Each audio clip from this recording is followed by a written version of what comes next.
Aucune première ligue depuis 2013, 10 entraîneurs différents depuis Sir Alex Ferguson, des humiliations en pagaille, des carrières détruites. Voilà comment introduire le sujet du jour. Manchester United est incontestablement l'un des plus grands clubs de l'histoire et pourtant le club vit une descente aux enfers impressionnante depuis des années. Une chute tellement importante que maintenant quasi chaque joueur qui va porter la tunique de Manchester United finit par sombrer. Je vais t'expliquer comment ils passent tous du théâtre des rêves au scénario cauchemar. Alors revenons brièvement sur la situation de Manchester United. Bon, pas de surprise, le club est toujours en crise totale. Dans les bas-fonds de la première ligue, il n'y a que la Ligue Europa qui donne un peu de sourire aux fans des Red Devils. D'ailleurs, ils sont qualifiés en 8e de finale assez facilement pour le coup.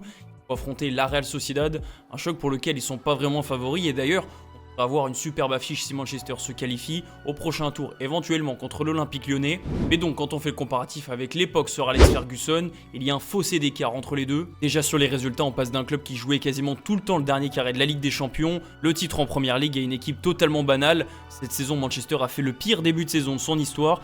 On retrouve même en deuxième partie de tableau. Et au niveau des joueurs, c'est très simple, Manchester United n'attire plus du tout comme à l'époque. Et c'est la même chose pour les entraîneurs, même Roberto De Zerbi, l'ancien coach de Brighton, était courtisé l'été dernier par Manchester.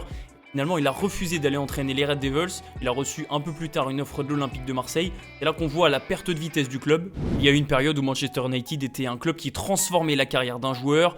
Cristiano Ronaldo a explosé à Manchester, Wayne Rooney est devenu une légende, Robin van Persie s'est construit un palmarès, bref, les exemples sont nombreux. Aujourd'hui, il est vu comme un club qui détruit des carrières, et malheureusement pour les joueurs des Red Devils, les exemples sont très nombreux. Petit topo avant de lister tous les joueurs qui se sont crashés ou se crashent en ce moment, on avait fait une vidéo il y a un peu plus d'un an et demi, sur 8 joueurs qui ont ruiné leur carrière à Manchester United, Alexis Sanchez, André Di Maria, Jadon Sancho, Paul Pogba, bref il y avait du candidat sérieux, et pourtant on n'a pas eu besoin de chercher très loin pour trouver de nouveaux noms. Alors aujourd'hui on peut parler d'Anthony, quand l'international brésilien s'est engagé à Manchester United en provenance de l'Ajax Amsterdam pour 100 millions d'euros. Tout le monde s'attend à ce qu'il reproduise ce qu'on a vu aux Pays-Bas et par séquence en Ligue des Champions. Il n'y aura jamais droit, hormis 2-3 toupies en championnat, Anthony est un flop monumental. D'ailleurs ça s'est vu dans les statistiques avec seulement 12 buts en 96 matchs. Cet hiver le club a même fini par s'en séparer, direction le Betis pour Anthony qui d'ailleurs retrouve le sourire en Espagne. Tel point qu'il ne semble pas vouloir retourner en Angleterre. J'ai très peu joué à Manchester mais je suis très reconnaissant pour tout, envers l'entraîneur aussi qui m'a parlé. Je suis plus heureux d'être ici, c'est comme au Brésil, le soleil aide beaucoup, la ville qui est meilleure ici. Eh bien je suis très heureux ici comme je le dis, chaque jour je me lève en souriant, je m'endors en souriant et c'est la chose la plus importante pour moi, avait déclaré Anthony juste après sa signature et ses bonnes premières performances. Il y a également Casemiro, je le rappelle si c'est nécessaire, Casemiro il arrive à Manchester avec un statut de légende totale du Real Madrid, 5 Ligues des Champions dans son palmarès pour citer que ça d'ailleurs. Bref, Casemiro est un patron avant même d'arriver et comme par magie à Manchester United il va perdre toute son aura mais surtout son niveau. Casemiro est devenu un joueur neutre, le genre de numéro 6 qui n'est plus titulaire à tous les matchs et qui finalement se retrouve poussé vers la sortie. Même chose pour André Onana, souvenez-vous un peu la saison qu'il avait sortie à l'Inter Milan avant de signer à Manchester United. Au moment où il s'engage avec le club mancunien, il a le statut quasiment de meilleur gardien du monde. Et pourtant, plus d'un an plus tard, Onana a déjà fait un nombre incalculable de boulettes et son statut a bien changé.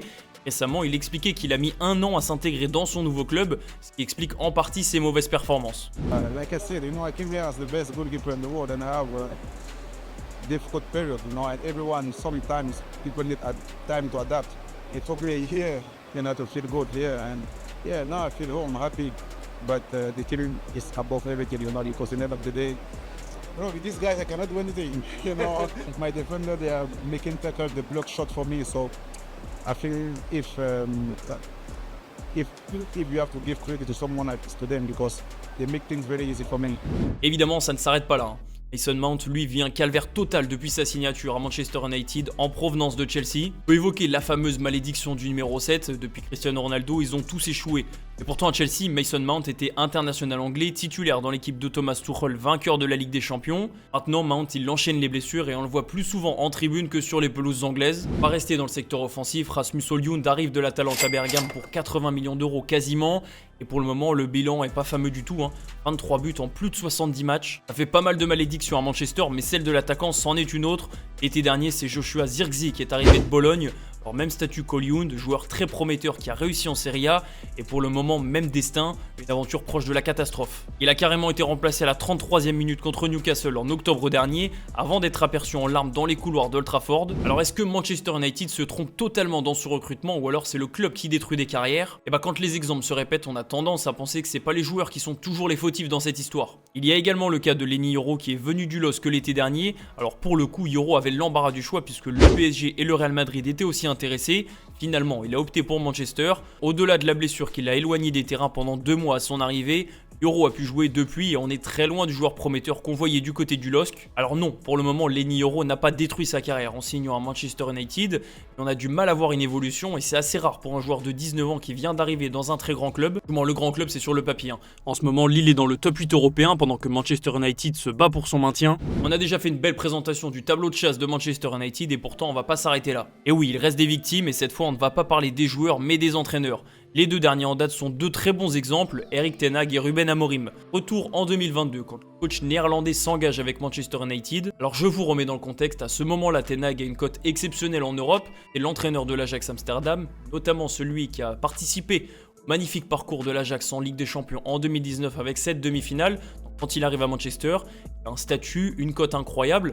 Forcément, tout le monde se dit que Manchester United a fait le bon choix. Et sur le papier, difficile de donner tort aux dirigeants parce que le choix paraît logique, intelligent. Sauf que l'histoire, elle va pas du tout se passer comme le souhaitait ten Hag et la direction de Manchester. Alors maintenant, ça fait quelques mois qu'il a été limogé. On peut faire un bilan et les chiffres sont loin d'être exceptionnels. 128 matchs sur le banc de Manchester United et 35 défaites. Si ça ne vous suffit pas, hormis une 3e place pour sa première saison, ten Hag a fini 8e avec le Manchester de la saison passée et il a laissé le club à une médiocre 14e place quand il est parti en novembre. Et on se retrouvait très régulièrement avec des conférences de presse qui ressemblaient à ça. Some criticism, but there's not only the team. I have to look in the mirror as well. I'm part of it, and we should have acted different, and especially I think second half, as I said, you have to kill the game, especially if you know we have some problems in scoring goals. Then if you have a goal, and then you need to be consistent in your game. Alors vous allez me dire que son successeur Ruben Amorim fait pire, j'allais y venir. Après le départ d'Erik ten Hag en novembre et le petit intérim de Ruud van Nistelrooy, Manchester United fait sauter la clause de Ruben Amorim. Point commun avec ten Hag, le portugais est l'entraîneur à la mode au moment où il signe. D'ailleurs juste avant de filer à Manchester, il collera un sévère 4-1 à son futur rival Manchester City en Ligue des Champions. C'est simple, Ruben Amorim réalise le meilleur début de saison de l'histoire du Sporting avec 11 victoires en 11 matchs de championnat, mais aussi 3 victoires et 1 nul en Ligue des Champions. Bref, le technicien portugais est sur un nuage, c'est impossible qu'il se rate à Manchester United. Et bah pourtant, au moment où je vous parle, Amorim est déjà remis en question par son vestiaire. Manchester United se retrouve même à lutter pour son maintien, c'est-à-dire la descente aux enfers interminable du club. Alors pour le moment, Ruben Amorim n'a pas dit son dernier mot, même s'il expliquait récemment que son métier était, je cite, trop dur. La dernière fois, il a même lancé en conférence de presse que le Manchester United qu'il coach était le pire de l'histoire. Déclaration sur laquelle il était revenu. I want to talk about that.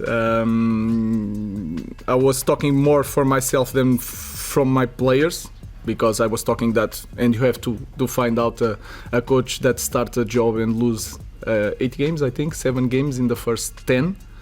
So it's more for me. I was talking more about me than the players. I also talk in the same response about I was not helping my players. And if you look around, every time I speak, and I speak a lot, every time you push about the players are not good enough, I never put the spot on my players. Alors comment Manchester United a pu en arriver là? Comment un club qui a dominé grande partie de la dernière décennie peut se retrouver dans une telle situation? En réalité, tout ceci s'explique par des mauvais choix d'entraîneur, un propriétaire plus aussi impliqué, des transferts surpayés, bref, les raisons sont multiples.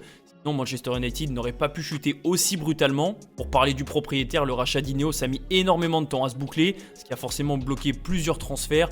L'autre problème, c'est que Manchester United a toujours été très généreux sur les salaires, donc parfois ça peut être compliqué de vendre les joueurs qui sont arrivés pour des sommes énormes, parce que sur tous les flops qu'a pu avoir Manchester, ils restent quasiment tous plusieurs saisons, et au final ça devient une sacrée mission de s'en séparer à chaque fois. Le club n'évolue pas, les infrastructures aussi, comme l'avait déclaré Cristiano Ronaldo. C'est simple, il avait expliqué que quand il a quitté Manchester United, les infrastructures étaient dans tel état, et il est revenu 13 ans après, elles sont toujours dans tel état, rien n'a changé, donc le club n'évolue pas. Et c'est la même chose pour Old Trafford, le stade est en train de se dégrader petit à petit, il est dans un état inquiétant et même les supporters postent régulièrement des photos du théâtre des rêves qui n'a plus grand chose d'un rêve.